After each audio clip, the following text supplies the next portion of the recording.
Lauro, hoje a gente vai falar sobre amor de transferência, é isso? Sim. Amor de transferência. O que é, então? Explica pra gente.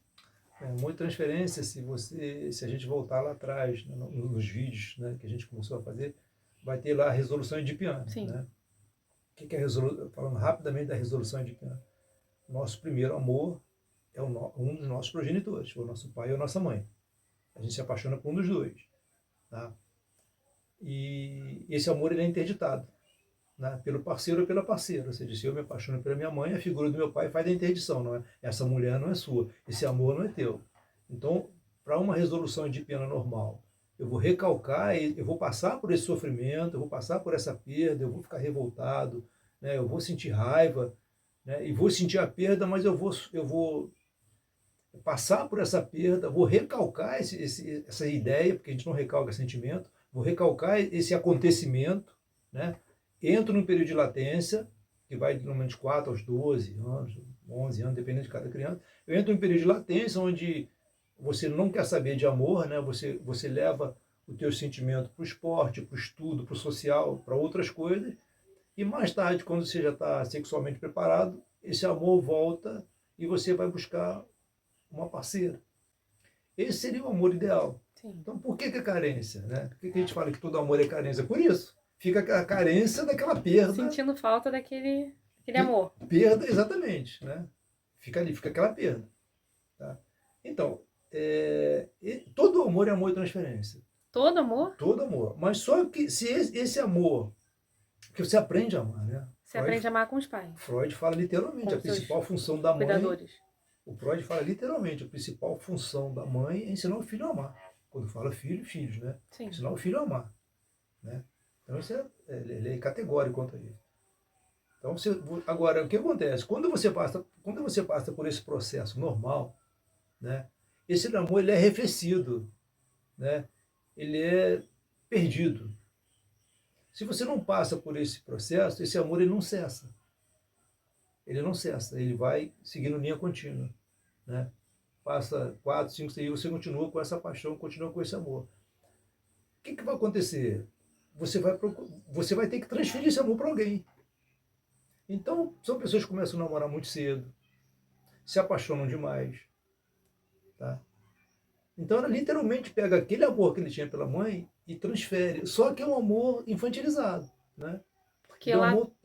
Desculpa. Não, lá atrás, então, para a pessoa ter, né, de sofrer esse amor de referência, a pessoa não teve a resolução edipiana, como você falou. Como deveria ser. Como deveria ser. Não tem como deveria ser. Ou seja, não teve a interdição. Não teve a interdição. Esse amor, ele continua. Normalmente, mães que tomam, ou pai que tomam os filhos como objeto. Então, a mãe mantém esse amor, motiva esse amor. Às vezes, até para mim, até exacerba esse amor. Né? Então, não passa para a criança que aquele amor é um amor perdido. Essa criança continua sendo, aquela mãe continua sendo objeto dessa criança e vice-versa. Só que a criança vai crescendo, 11, 12 anos, vai se distanciando um pouco da mãe. Em casos extremos, não, tá? Mas em casos mais normais, a criança vai se distanciando um pouco da mãe e já logo arruma uma namorada. Sim. Então ali já faz uma transferência ali, né? E aí, qual a característica desse amor de transferência? A característica, então, esse amor, quando ele é um amor de transferência na íntegra, ou seja, quando ele não passou pela resolução edipiana, ele é um amor possessivo, ele é ciumento, muitas vezes é submisso. Ou seja, é a tal dependência emocional que a gente tanto ouve falar. A pessoa se torna totalmente dependente emocional da outra. Só que é o seguinte, uma coisa é uma criança de 4, 5 anos com raiva, né? Com ataque de raiva, querendo brigar, querendo bater. E outra coisa é um cara com 1,70 m pesando 90 quilos. Então o que esse homem ou esta mulher que passa por isso é? É uma criança, só que com poder. É uma criança com força, por isso que bate, por isso que controla, por isso que é violento. Ele é aquela criança lá atrás, só que com força. Hoje com força. Porque a criança não faz isso porque ela não pode. Claro. Né? Já viu uma criança com excesso de raiva? Já. Que ela joga brinquedo e sapateia? Então, sabe? O homem ciumento, o homem controlador, o homem, esse amor doentio, é aquela criança ali só que grande. Sim.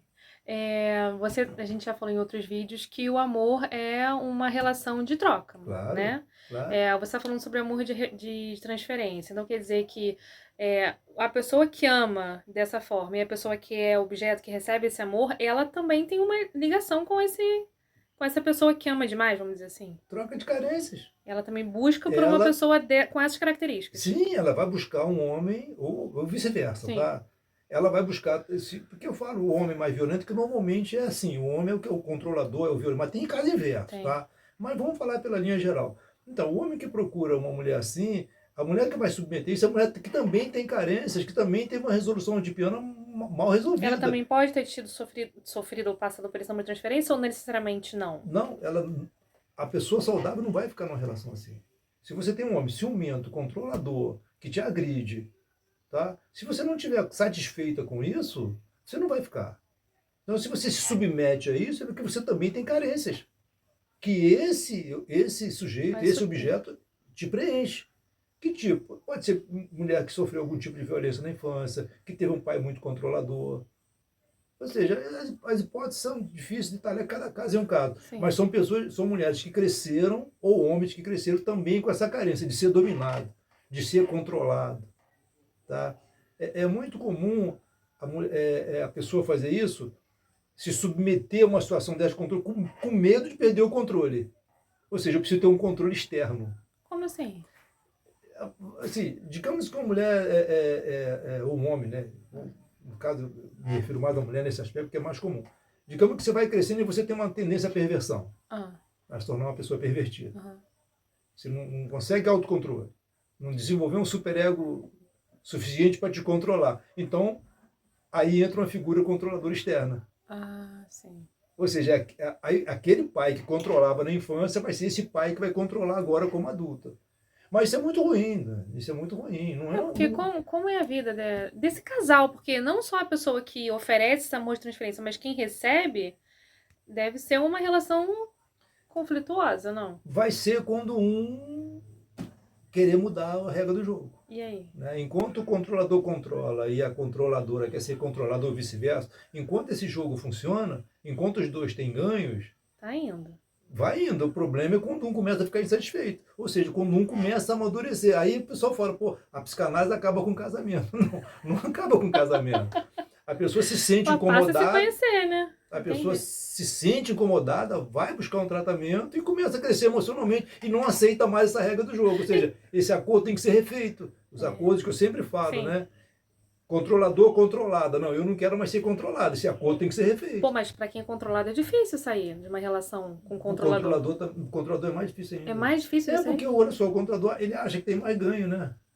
Porque ele manda. É, porque ele manda. O controlador também é muito... E outra coisa, tem pessoas que buscam um tratamento para sair dessa posição. Mas ele, por ele se achar controlador e se achar poderoso, ele não pode achar que ele arruma outra pessoa pra ele controlar? Que ele é bom demais? Sim, mas normalmente, por incrível que pareça, normalmente esses amores são fiéis. Ah, sim? Não. São amores neuróticos, né?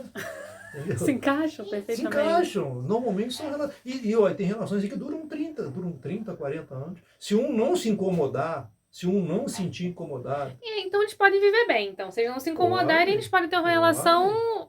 Deus que não quebra as regras, né? Sim. Né? Ou seja, a pessoa controlada tem que, né? Aceitar, Tem que se manter dentro do que é controlada. esperado. E o controlador E o outro.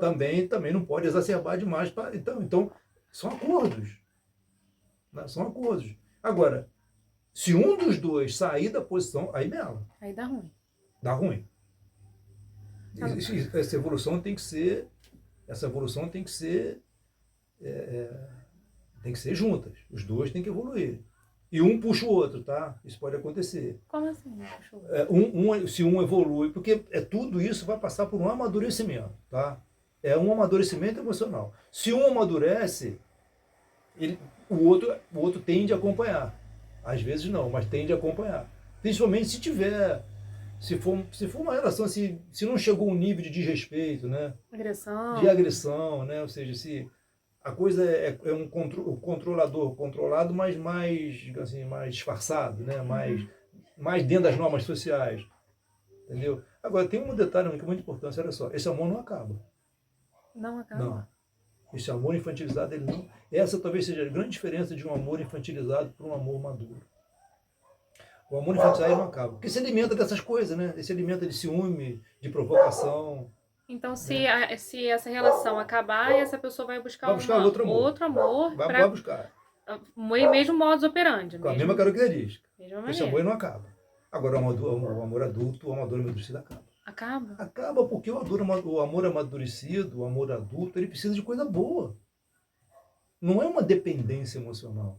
Eu não amo essa mulher, ou essa mulher ama esse homem porque depende dele emocionalmente. Ela ama por causa das qualidades que ele tem. Ele é um cara bonito, ele é um cara trabalhador, porra, ele é um cara inteligente, sabe? A mulher é a mesma coisa, sabe? Porra, a mulher é uma mulher bonita, é uma Mas o amor mulher... maduro, ele passa por bastante coisa, Mas né? claro, claro, inclusive acaba.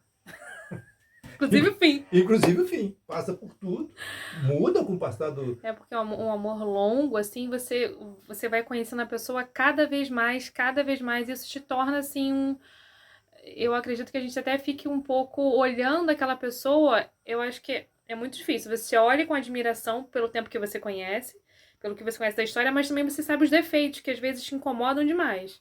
E aí manter esse equilíbrio ali é... Então, como eu falo, é um jogo de troca, né? No amor infantilizado, a troca é porrada, né? É porrada, controle, é ciúme, é tudo isso, né? No amor mais amadurecido, a troca tem que ser coisa boa, né? O grande problema, Dani, é que a oferta vai diminuindo com o passar dos anos. Do Né? amor maduro? Não, das pessoas, Das de um modo pessoas. geral, né? Ou seja, você quando é jovem, você tem muito o que oferecer, né? Você tem juventude, porra. Você tem Disposição, juventude, você tem tempo. beleza, você tem gás, você tem entusiasmo, você tem tesão, você tem, porra, tem beleza. Gente, a gente vai envelhecendo, essa oferta, ela vai diminuindo. Pra você procurar novos amores, que você diz. Não, eu estou Não? dizendo que as ofertas vão diminuindo. Você tem menos a A oferecer. oferecer.